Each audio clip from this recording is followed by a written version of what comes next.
Olá, eu sou Luiz Carlos Azedo e este é o 3-1 da TV Brasil. Nosso assunto de hoje é a vida de um brasileiro que foge às estatísticas, Roberto Carlos Ramos. Participam dessa nossa conversa a escritora e pedagoga Fanny Abramovich e o jornalista Bruno Paes Manso, do jornal Estado de São Paulo. Nós vamos assistir agora trechos de um filme que fala da vida desse grande contador de histórias. Eu vou contar uma primeira história para ver se vocês estão preparados mesmo para ouvir.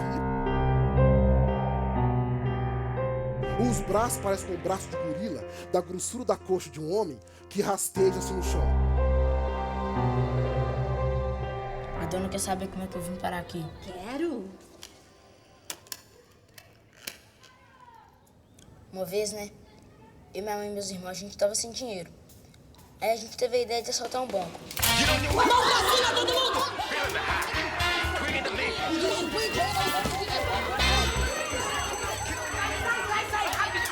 Aí meus irmãos e minha mãe tudo entraram dentro da Kombi. Roberto!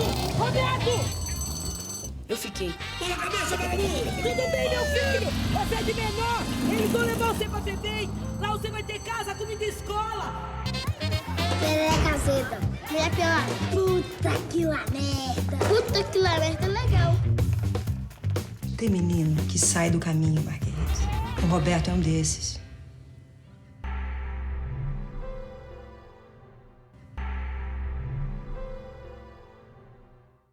Roberto Carlos, como é que foi essa história de você fugir da FEBEM, ganhar o mundo e se tornar o que é hoje? O que te levou a fugir da FEBEM?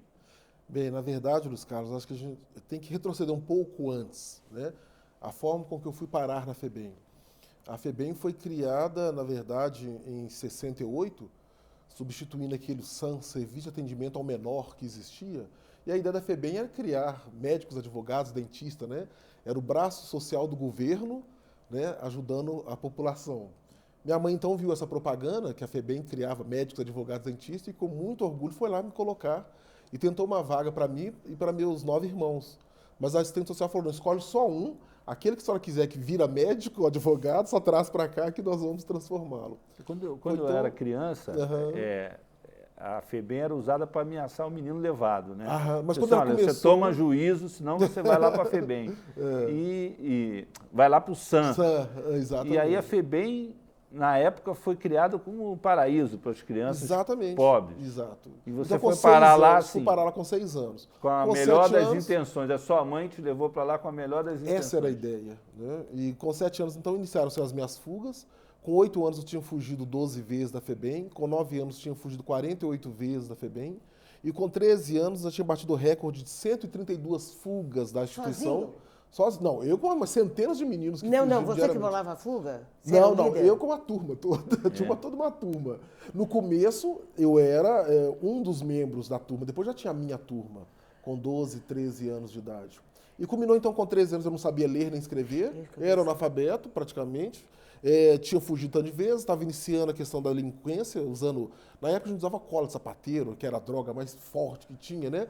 A maconha estava permeável. Ainda se usa muita droga de sapateiro exatamente. na rua, mas só que agora tem um crack. Né? Que é terrível. Então, com 13 anos, a minha vida era essa. O pessoal da FEBEM já tinha desistido, já tinha passado por todos os internatos que Minas Gerais tinha, eram 12 internatos, fugi dos 12, e era tido como um caso irrecuperável. Eu não tinha jeito. Você Mas tinha por quê? perdido O que elas achavam que com seus pais? Você perdeu o contato Contato com eles? perdi. É porque, na verdade, é o seguinte, como eu falei, Minas Gerais tinha 12 internatos. Quando eu tinha 8 anos, minha mãe ainda ia me visitar na instituição. Mas como eu comecei a fugir, o pessoal falou, não, essa FEBEM já não está boa. Manda ele para a FEBEM de Antônio Carlos, que está a 350 quilômetros de Belo Horizonte.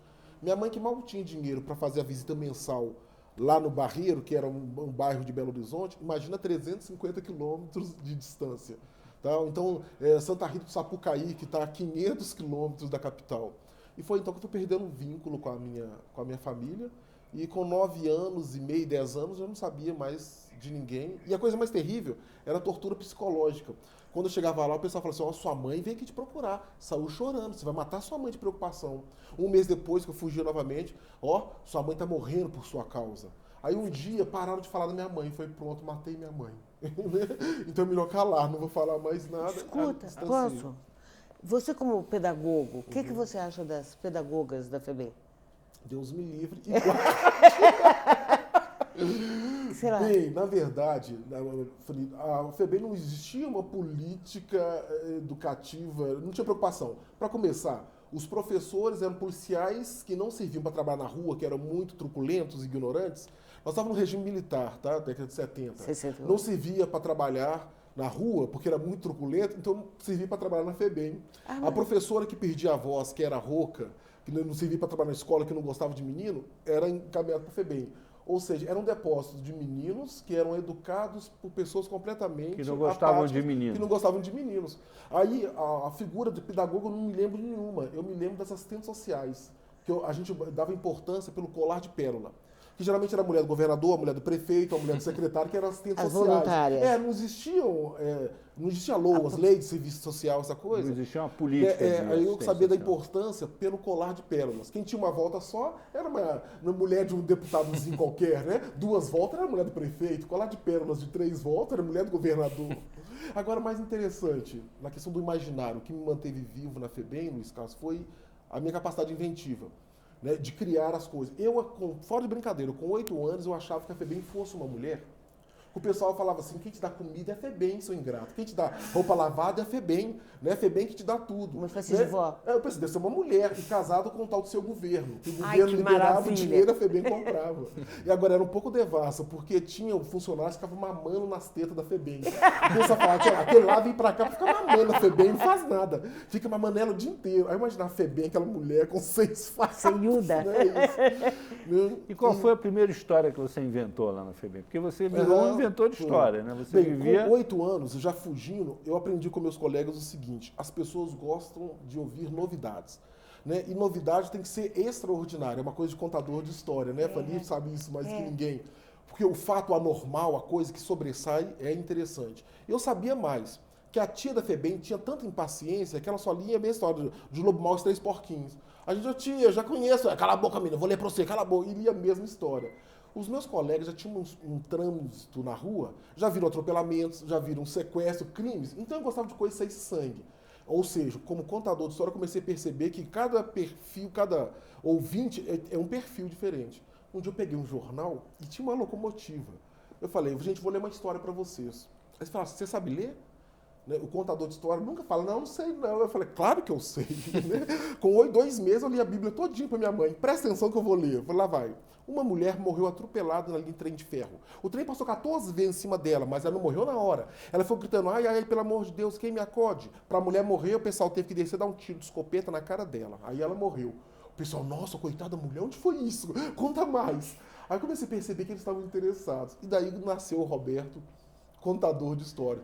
Toda vez que chegava um coleguinha que sabia ler, eles falavam assim, leia pra gente. O menino sabia ler, mas só que ele não sabia convencer.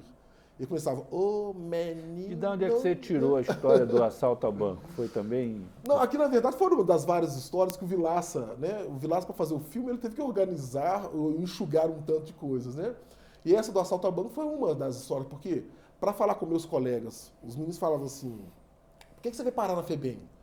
Porque aquele que fala assim, eu fui largado aqui na FEBEM, sério, e eu falava, desculpa a expressão, mas era um bunda mole, um pobre coitado. Você tinha que criar uma história, né? Não, eu era da turma de fulano, eu assaltei. Aí eu falei que minha família era uma turma de assaltantes. Roberto, você que é pedagogo também, curioso, você com 8 anos já tinha toda essa veia, essa criatividade.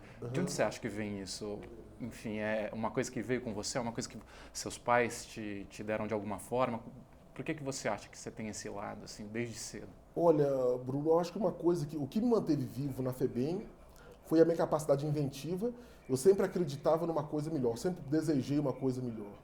E o que me fez sobreviver também, querendo ou não, foi um tempo que eu passei em contato com a minha família. Até 6 anos eu tive muito carinho e muito afeto, apesar da situação de miséria e de pobreza. Minha casa era um barracão de 2 cômodos com telhado de zinco. E moravam 12 pessoas. Então você imagina que situação que era.